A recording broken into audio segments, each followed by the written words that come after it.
Now, Republican gubernatorial candidate Brian Kemp, who is running in Georgia against Stacey Abrams, is attempting to run a little bit of a victory lap, despite the fact that no one has actually called the race.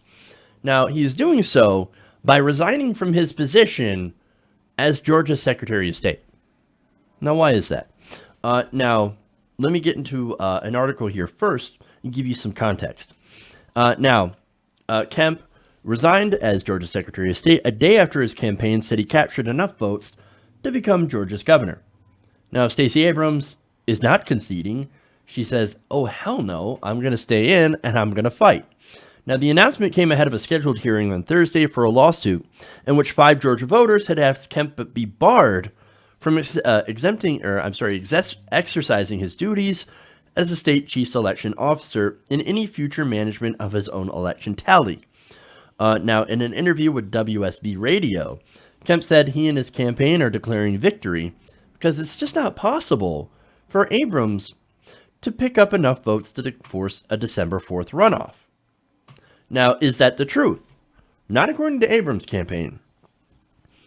Her campaign said that there's still enough unaccounted votes to force a runoff and that they need to pick up about 15,000 votes to do so. Kemp's reaction is kind of priceless. He's like, no, that's old math. Old math. He said in a radio interview that the number is actually more like 30,000, but he actually gives no specifics or details into why he considers that old math. Look, Abrams is really close. There is a possibility that some votes that are not counted, once they do, could push them into a runoff. Now, the Associated Press has not called the election so far, but here's some important details into why we need to count as many votes as possible. There was a lot of problems in this Georgia election, mainly voter suppression, right? So you had the exact match system that was in place here.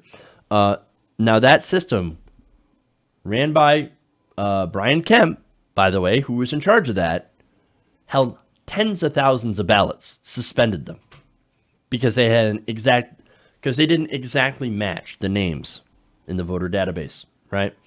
You also had voting machines in certain areas that didn't have power.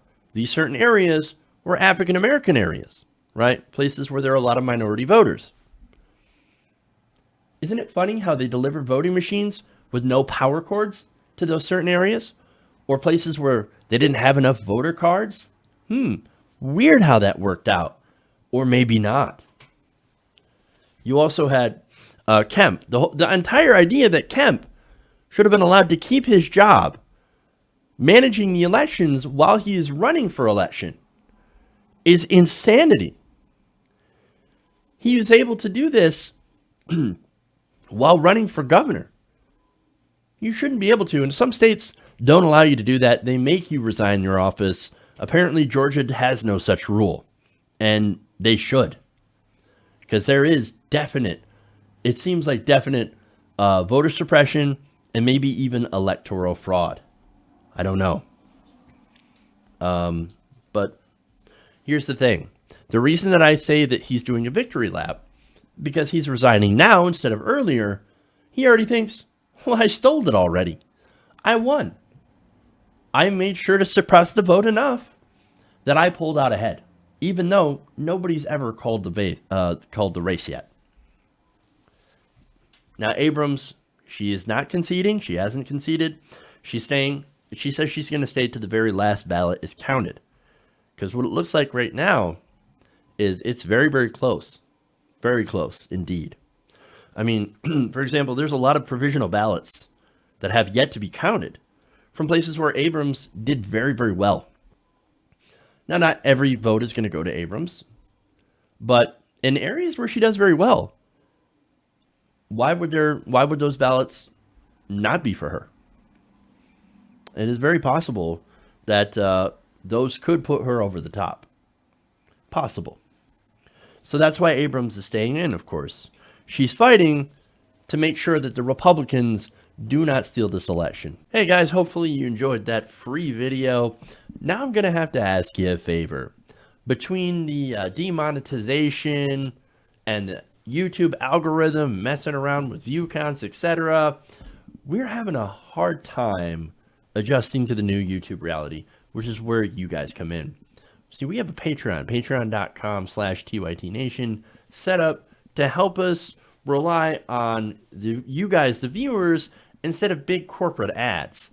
Look, you know the show. You know I'm not in favor of big corporations anyway. So help us transition away from relying on the ad model to pay the bills and sign up to be a patron, patreon.com/TYTNation. That goes a long way to help us keep the lights on. And you guys will know that you're supporting independent progressive media.